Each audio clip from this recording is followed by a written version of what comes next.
नमस्कार, तुम्हा सर्वांचं आपल्या स्टडी पॉइंट या यूट्यूब चॅनलमध्ये स्वागत आहे। तर डीए हाईक जुलै 2025 केंद्र सरकारच्या कर्मचाऱ्यांचा पगार वाढणार, जुलैपासून महागाई भत्त्यात 4% वाढ। याबद्दल संपूर्ण सविस्तर माहिती या व्हिडिओच्या माध्यमातून जाणून घेणार आहोत। तत्पूर्वी तुम्ही जर आपल्या स्टडी पॉइंट या यूट्यूब चॅनलवरती जर नवीन असाल तर आपल्या या चॅनलला लगेचच लाईक आणि सबस्क्राइब करायला विसरू नका। चला तर मग वेळ वाया न घालवता डीए हाईक जुलै 2025 अपडेट काय आहे ते या ठिकाणी आपण जाणून घेऊया।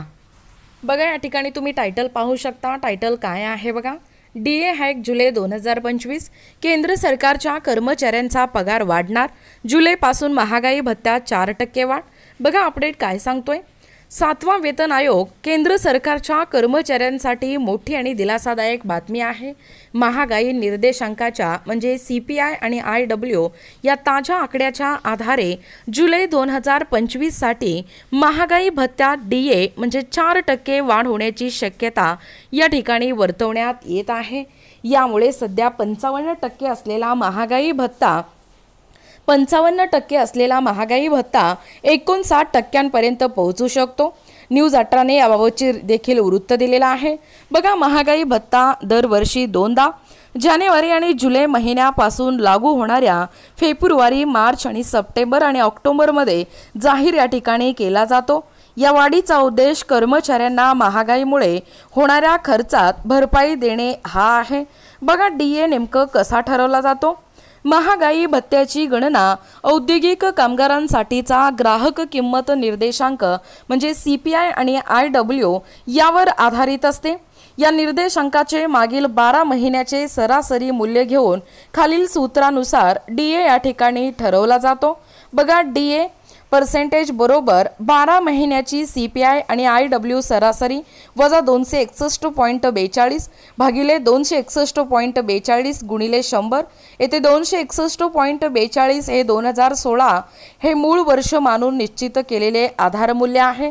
अशा पद्धतीने डीए ठरवला जातो। बघा, आकड्यांची सद्यस्थिती म्हणजे सध्याची स्थिती काय आहे। मे 2025 पर्यंत सीपीआय आणि आयडब्ल्यूचे संपूर्ण आकडे हे अद्याप आलेले नसले तरी ग्रामीण महागाईचे आकडे काहीसे कमी झाले आहेत। मे महिन्यात सीपीआय आणि एएल कृषी कामगारांसाठी आणि सीपीआय आरएल ग्रामीण कामगारांसाठी अनुक्रमे 2.8% आणि 2.97% घसरले आहेत, जे एप्रिलमध्ये 3.5% अधिक होते। जरी सीपीआय आणि एएल आणि सीपीएल आणि आरएल म्हणजे थेट डीए गणनेसाठी वापरले जात नाहीत तरी हे आकडे महागाईच्या एकूण प्रवृत्तीचे निदर्शक असतात। त्यामुळे अंदाज व्यक्त केला जात आहे की डीए मध्ये 3 ते 4% वाढ होऊ शकते। ही आहे एकूणच आकड्यांची सद्यस्थिती। त्यानंतर पगार कशा पद्धतीने वाढणार बघा। जर एखाद्या कर्मचाऱ्यांचा मूळ पगार 18,000 रुपये आहे आणि त्यावर सध्या 55% डीए मिळतो म्हणजे 9,900 रुपये, तर 4% वाढीनंतर हा भत्ता 10,720 रुपये इतका होईल, म्हणजेच 720 रुपयाची वाढ होईल। बघा, अंतिम निर्णय केव्हा।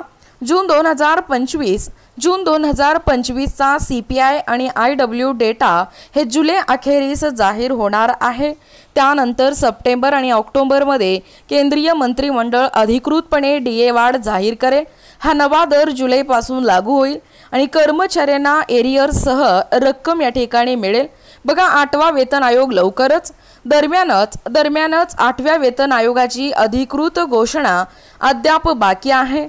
त्यामुळे 7व्या वेतन आयोगाच्या अधीन असणारा किमान आणखीन एक डीए हाईक होण्याची शक्यता आहे। बघा, एकूणच अशा पद्धतीने या ठिकाणी आत्ताच पाहिल्याप्रमाणे ही जी डीए हाईक जुलै 2025 अपडेट आहे म्हणजे केंद्र सरकारच्या या कर्मचाऱ्यांचा पगार वाढणार। जुलैपासून म्हणजे यंदाच्या महिन्यापासून महागाई भत्त्यात 4% वाढ होणार आहे।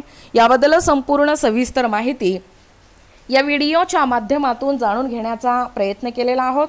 अशाच प्रकारचे नवनवीन अपडेट पाहिजे असतील किंवा तुम्हाला जर आमच्या अध्यापनाचे व्हिडिओ आवडत असतील किंवा तुम्ही जर आपल्या स्टडी पॉइंट या यूट्यूब चॅनलवरती जर नवीन असाल तर आपल्या या चॅनलला लगेचच लाईक आणि सबस्क्राइब करायला विसरू नका।